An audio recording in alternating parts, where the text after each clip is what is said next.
Danes smo se udeležili drugega dneva Vukfesta, ki poteka tokrat že tretje leto zapored. Svoje mesto najde tukaj pred Štukom, Mariborom. Ogledali smo si hojo s hoduljami, potem trike na slacklineu, lahko pa smo obiskali tudi vedeževalko, ki nam prerokuje prihodnost. Intervju smo opravili z udeleženci tega festivala, ki so nam povedali v bistvu, zakaj so se udeležili teh delavnic in kako se jim vse skupaj tudi zdi. Ti si se udeležil danes te delavnice, pa me zanima, kaj točno si tu počel? Stojo na glavi sem delal. In to prvič v življenju ali že kdaj poprej? Ne, v šoli smo dosto delali, pa tudi doma sem probaval, zdaj pa sem probal to z mentorjem tudi izvesti. In je uspela? Ja, ni mogel bi še trenirati kako uro, dve ali pa par dni več, ne. Ti se danes prvič udeležil tega Vukfesta? Vukfest? Ja, prvič sem sploh slišal, prej sem le tako dobil, pa zdaj sem prvič tu. Kako se ti pa kaj zdi, glede na te različne delavnice?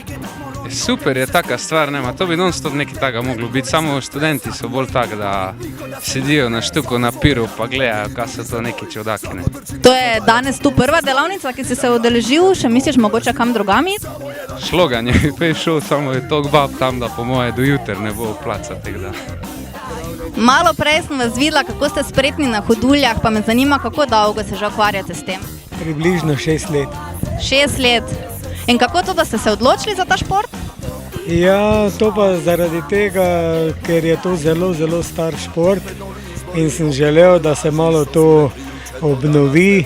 In ko ste se začeli v bistvu učiti hoditi z hoduljami, kaj so bili to težki padci ali kako, si ne znam niti predstavljati? Moram vam povedati, da to sploh niso padci, to je vedno je sestop.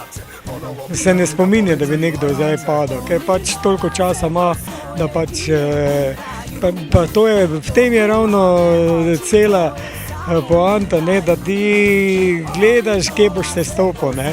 Torej ti si zdaj ravno kar bila pri naši vedeževalki tukaj na Vukfestu, pa me zanima, kako to, da si se odločila za vedeževanje?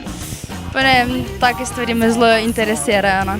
Tak ljudje, ko smo malo vraževerni, pa to, pa te zanima, kaj se bo zgodilo, pa včeraj v bistvu nisem zvedela, kaj se bo zgodilo, ampak bolj govori o tvoji osebnosti, kakšen si, pa tako.